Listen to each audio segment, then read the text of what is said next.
Hello guys, welcome back to the channel. Today we're going to take a look at another ship manufactured by Anvil, and that of course is the Mark II F7C Hornet, the civilian variant. I will cover some of the differences between the F7C and F7A, and also between the Mark IIs and the Mark I. The F7A will be a later video. I want more time with it. I've barely used it. I want to get a proper feel for that ship.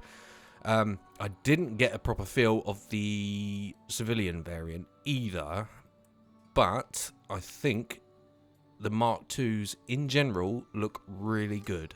Really good, a little bit more sleek, a little bit more rounded. As you can see, there's a ghost in the background, the Mark I, so you can see it's been rounded off a little bit. It looks very smart, a bit more tidy. They are smaller than the Mark Is. They have a little bit more range than the Mark Is. It's an interesting ship, the civilian variant. So, the civilian variant shares the same hard points as the F7A, if I'm not mistaken, okay? The F7A has a unique chin turret, which allows you to strap 2 size 3s on the chin to give it that extra oomph. But I would say that the civilian variant of the Mark II is pretty strong in terms of firepower. They are increased slightly HP wise, so whether that translates to armor when we get armor in the game would be my assumption on that sort of greater health pool for the ship itself. Kind of makes sense. Like Anvil, they bring out a Mark II, it needs improvements. You don't go backwards when you redesign a ship and bring out another variant of it, right? You try to make improvements, especially a Mark II. So I think that's kind of leaning into more armor in the future, possibly, which is good, right? They're fairly tanky from my experience, but like I said, my first experience with the Mark II, and it was the F7C, was interesting. Master modes had just dropped, and I was very much just trying to find my way around the mechanics of it all. And you know, there's a lot of let's say meta chasing, which I hate, by the way. Meta destroys diversity, and I think that's one thing we need in Star Citizen. If you're min-maxing and chasing DPS just for the meta, then I hate that. And CRG have said this pretty much the same, right? That they want that dead. And I agree, because it does kill diversity within the game, and that's very at the core of what Star Citizen can offer. You know, when you're buying a ship, there's a lot of decisions and choices that need to be made for the eventual release of the product in its final state. So, don't really care about meta. I don't really care about min-maxing. I don't care about maximum DPS. It's all irrelevant, because things are being tuned constantly. What's good now will be absolute trash in a few months' time. You know, the game is constantly evolving, so I don't chase that. What I'm after is the vision of where it's going to end up is, I think, the key factor to take away from this. You know, I'm not interested in meta at all. Now, the F7C, as you can see, I do have a ball turret on the top there. I was experimenting a little bit, trying to get a little bit of flavour, you know, throwing different weapon systems on there. And my first experience was, right, well, I'll do a quick bounty hunt with it. And there was a terrapin, and I thought, little terrapin, bless it. And it fucked me up, which was, you know, it actually, because Master Maze had just launched, and I didn't know what the bloody hell I was doing. And this terrapin just absolutely bitch slapped me. So that was my first experience against the AI with Master Modes, which was nice. But obviously, a skilled pilot is not going to have those issues, okay? So that was my first experience of it. Now let's talk about the ball turret and the cargo that the ship can have. So it has 2 SCU on the ball turret, where you can see it now, where you can store 2 SCU of cargo. It's a little bit gimmicky, I think something else can have been put there. I mean, it's nice. It's very useful for like the occasional drug smuggling run, or very light cargo running, or maybe supplies to and from a larger vessel. Maybe. But to access that sort of top half of the ship, to get to that SCU, you have to be EVAing, or an angle where you can get the tractor beam, you know, to operate it. It's cool, but not necessary. You know, there are other ships that clearly do that better. So it's kind of a gimmick, I find. So really what you want to do is arm it to the teeth as much as possible. Now throughout the video you'll see me with different weapon loadouts, as I was saying. It is, I was just trying to, you know, experiment a little bit. Aesthetically then, let's move on to how this ship looks compared to the old Mark 1. Now I think it looks superb. Very clean. A little bit, what they've done is really clever. They've managed to keep that square shape of the Hornet Mark 1, right? That distinctive silhouette that you know that's a Hornet. And essentially they've just added a few more curves in there, rounded it up really nicely. You could argue that the most prominent point is of course the nose of the ship and the cockpit area. It's all been nicely rounded out, and it does look more modern than the Mark 1s, right?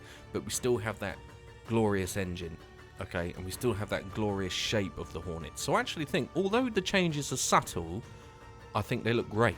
I think they really suit and make the Hornet look even better than it already was. So I recently did my tracker video and we sort of briefly touched on that. So very nice looking ship, and it brings me hope because I think the next ships that need it, a Mark II variant, are definitely the Cutlass Black and the Freelancers. If we can get some Mark II variants of them, then I think, you know, a lot of people are going to be very happy with that. Especially the Cutlass Black is starting to age a little bit. I think having a rounded sort of Cutlass Black would be amazing. So anyway, as you can see, the landing configuration hasn't changed either. The wings sweep back with the two hard points there on the wings with those ginormous guns, and the feet operate the same as well. So tricycle landing gear, and really that's it. Okay, so it's just got the one landing configuration, swept wings, gear come down, lovely jubbly, it's all good in the hood. So there was a little bit of drama and controversy, as there always is. You know, flight model wasn't brilliant, and atmosphere and all of that sort of stuff. But to be honest, I'm pretty sure, I'm 90% sure that the ship had a placeholder flight model while Master Modes is worked on.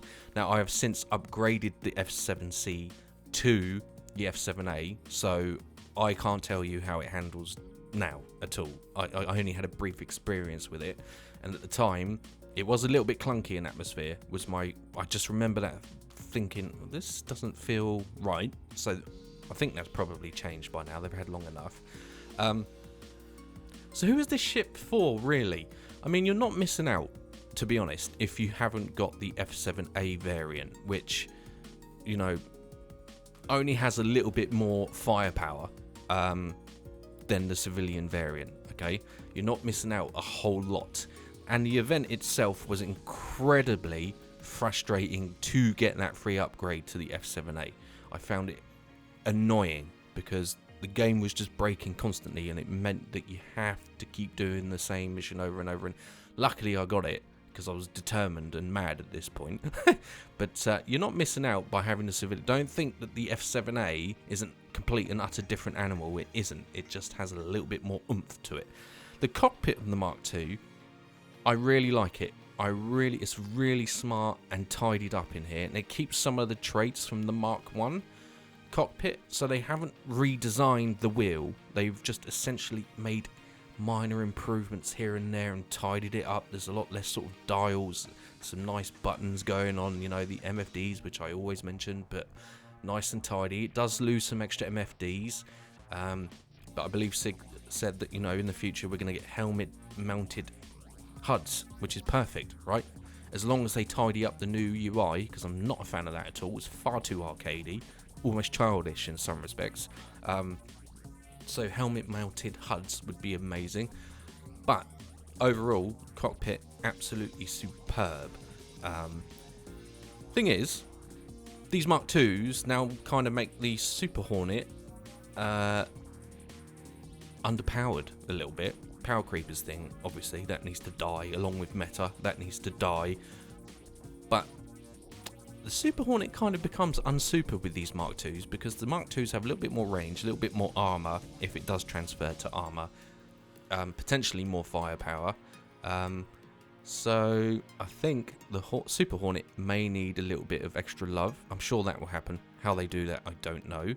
You should be aware, though, that once you put a ball turret on the top, you would lose that cargo access until the next wipe, or unless they make a module for you to buy, so that's kind of interesting.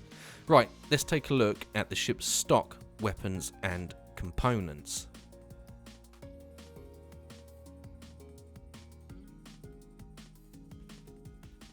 Okay, let's take a look at our trusty DPS calculator. So, as you can see, there are various configurations that you can operate this ship in.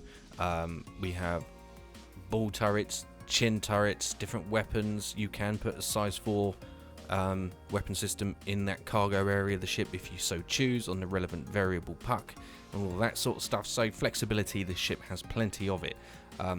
As standard, you know, the ship puts out quite a lot of firepower for its size, considering smaller than the Mark 1s as well. We do have missiles as well that you can swap. These are the marksman 1s, but you cannot change the missile racks, which is different to the Mark 1s, I believe. You could swap those out. So probably worth upgrading the missiles for that extra punch. Shields, we have 2 size 1s, which are the all stops. No issues there. 2 size 1 power plants as well. We have the coolers, which are also 2 size 1s. I didn't get a chance to configure or play around with much of this, and some of these components share the same stats anyway, so it's not too much of a headache to sort out what you want for this ship, right? As I said, power plants, we have the Regulus, bracers for the coolers, the quantum drive, we have an EOS. Swap that out for an Atlas Lightfire or Foxfire, and then you're good for range. These ships do have larger quantum fuel tanks and hydrogen fuel tanks. You do get a little bit more extra range compared to the Mark 1s, but as you can see, the DPS is standard is still pretty phenomenal. So a lot to play around with the Mark 2s, which is similar to the Mark 1s, right? They always had that flexibility with loadouts, so a lot of potential for firepower here. So the price for this ship, $175, I think. Last time I checked on the website, I don't believe it's available to buy in game yet. The question is, should you buy one or wait for it to come into game and then upgrade if there's another event, because you can't get the military variant unless you do an event. I don't know if that's coming back anytime soon, so maybe if you want the extra sort of F7A variant with the military vibes all over it, then that could be a thing. But I don't really like to recommend ships, because those videos that say top 10 best this and best starter ship, but I mean, that's nice and everything, but they're completely irrelevant, because ultimately the decision is, well, if you like it, get it. It doesn't matter, does it? You know, it's as simple as that. You know, that's my stance on it. If you like the ship, get it. Like, for example, the Gladiator was in an awful spot for a long time, but I love that ship. I love the Gladiator, so I bought it. I'm happy with it, and I'm never getting rid of it. It's an awesome ship, so all the stats in the world aren't going to make me change my mind from that. So it's down to you. However, I would say to extract the most potential out of all of the guns in the world ever that the ship comes with, you do sort of have to fire one group and then let them recharge. You know, the capacitors for the weapons obviously drain pretty quickly, because it's still a relatively small ship, despite its numerous weapon systems, and it's slightly tankier than average format. Splitting the load between your capacitors will help, and it will allow you to keep rounds on range. And then we have the missile bay. Again, can't change the racks. Definitely change the missiles there. Worth it. They're cheap and easy to install, so you definitely want to do that. Overall, then, I think the civilian variant is a very good, solid foundation with a little bit more flexibility courtesy of the cargo module. However, for me personally, I just see it as a stepping stone to the F7A, right? That is my sort of reasoning behind it. Maybe you're waiting for the F7A, which is fine. And that event, I'm sure, will make a reappearance, and maybe you'll be able to pick one up. But if not, the ship is great as we do our walk around. It's more than capable of handling itself. Just be wary of terrapins, okay? They're evil and deadly and will melt your face. You're not losing out by not having the F7A. This is still a very, very good ship. It looks sleek. It looks incredible. It's fairly fast. Slightly faster than the military variant in combat speeds. Again, though, I can't comment on how it handles in the verse right now because I don't have it. So I'm assuming that's in a better place now. I'm pretty sure it would be. They've had long enough. But then saying that, I'm still waiting on my whole C video, which I've had since January, and because that ship is still buggy and drives me insane, it's just sat on my hard drive taking up space. Anyway, rant aside, this should be in a good spot now, and I do think that you're not missing out, okay, by not having the military variant. You really are not missing out. You're missing out on a little bit more firepower and some different speeds, basically, the long and short of it.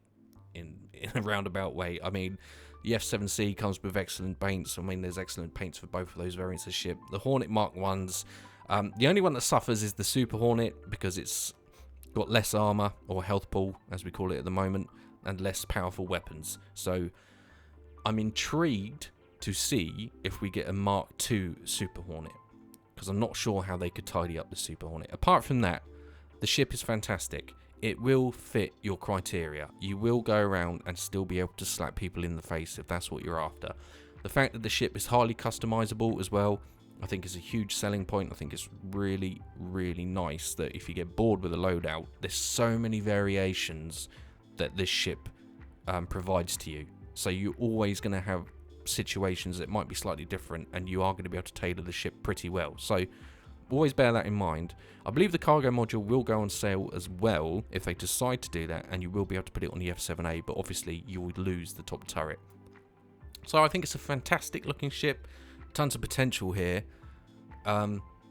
It's just, if you really want the military variant, then that's the one to go for, right? Because essentially you're just getting rid of the cargo and you're getting an extra boost in your firepower.